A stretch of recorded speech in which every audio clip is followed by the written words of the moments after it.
You are now watching Showbiz Now, your daily showbiz update. Ikinagulat nga ng mga netizen, especially si Nico Natividad, ang matapos ay mag-post ito ng tila pasaring nga kay Vice Ganda.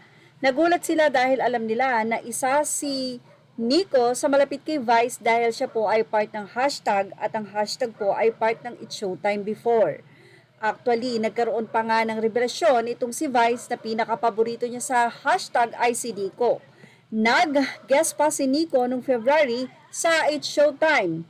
Kaya naman marami ang nagtataka at ikinagulat nga nila ang pagsawsaw daw ni Nico sa nasabi nga pong issue sa Especially For You kung saan ay nagkaroon ng pagsaway itong sila Vice Ganda at ang ilang pang host sa nasabi nga pong contestant sa Especially For You na si Axel. Ang sinasabing post ni Nico ay may kinalaman sa nangyari sa episode ng It's Showtime noong May 31, 2024 kung saan nga ay sinaway ng host na sina Karil at Vice Ganda ang Especially For You searchee na si Axel. Unang post ni Nico, lalagyan lang niya ng charot sa dulo, lulusot na yan. Makalipas ang halos 10 minuto ay muling humirit ang long times na hashtag member.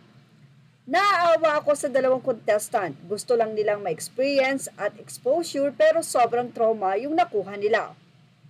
Sa ikatlo at huling post nga ni Nico, idiniinin nito na naiintindihan niya ang pakiramdam na ipinapahiya sa telebisyon. Say niya, ipagpalagay na natin na bebeso talaga yung lalaki. Hindi naman niya intensyong manyakin sa live yung babae. Ang mali lang niya ay hindi niya alam na need pala muna magpaalam bago bumeso. Kunwari lang nabebeso. Talaga siya, ha? Naawa lang ako sa lalaki na may nagawang mali pero hindi niya talaga intensyon at syempre dun sa babae, na-offend man siya o hindi, siya lang ang makakapagsabi niyan.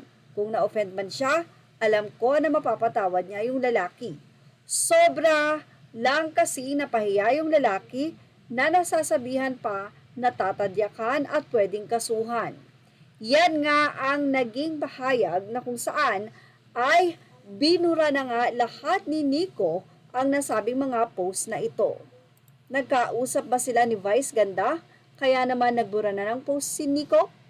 Hindi kaya dahil nabash din si Nico sa mga sinabi niya kay Vice na kung saan ay nakasama niya nga sa It's Showtime o baka naman talagang nagkausap na sila. Well, kung ano man po yun, sana'y maging maayos na ang lahat. Yan ang ating Showbiz Now update. Images are all credit to the rightful owners. Thank you for watching. Please like, share, and subscribe.